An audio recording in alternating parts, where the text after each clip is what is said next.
Hello friends, माझ्या channel cook with विनामध्ये तुमचे स्वागत आहे। आज आपण बनवणार आहोत घावणे आणि ओल्या नारळाची चटणी। तर आधी आपण ओल्या नारळाची चटणी जी आहे ती करून घेऊया। त्यासाठी आपल्याला ओलं नारळ लागणार आहे।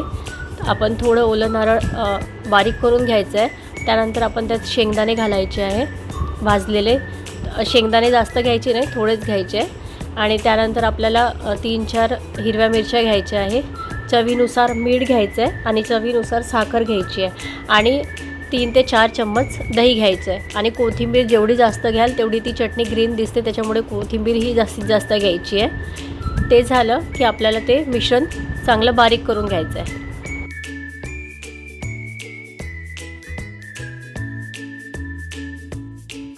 आता हे आपलं मिश्रण रेडी झालेलं आहे आणि आता आपण हे एका बाउलमध्ये काढून टाकूया आणि त्यानंतर आपण याला तडका देऊया।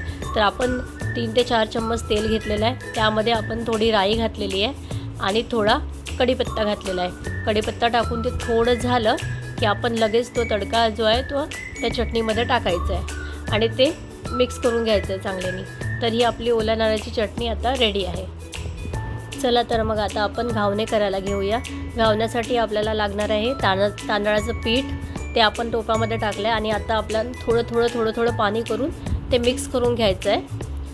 ते घावण्याचं पीठ ॲक्च्युली पातळ करावं लागते, ते जास्त घट्ट नको, नाहीतर आपले घावणे जमणार नाही, ते डोस्यासारखे होतील। त्याच्यामुळे आपल्याला एकदम पातळ करायचं आहे आणि त्यामध्ये पाणी टाकून ते आपल्याला जेवढं पातळ होईल तेवढं पातळ करून घ्यायचं आहे आणि त्यामध्ये थोडं मीठ पण घालायचं आहे।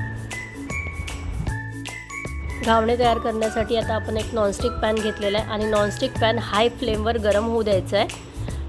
तो चांगला गरम होऊ द्यायचा आहे, तेव्हाच घावणे जमतील।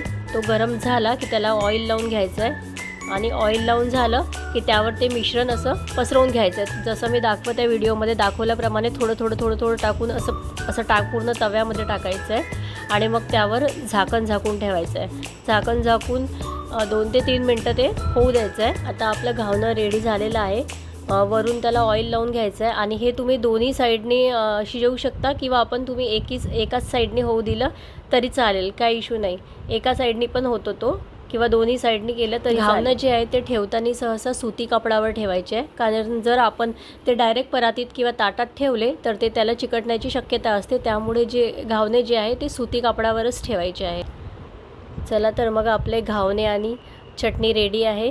जर माझी रेसिपी तुम्हाला आवडली असेल तर माझ्या चॅनलला सबस्क्राईब करा, लाईक करा, जास्तीत जास्त शेअर करा आणि असंच भरभरून प्रेम द्या।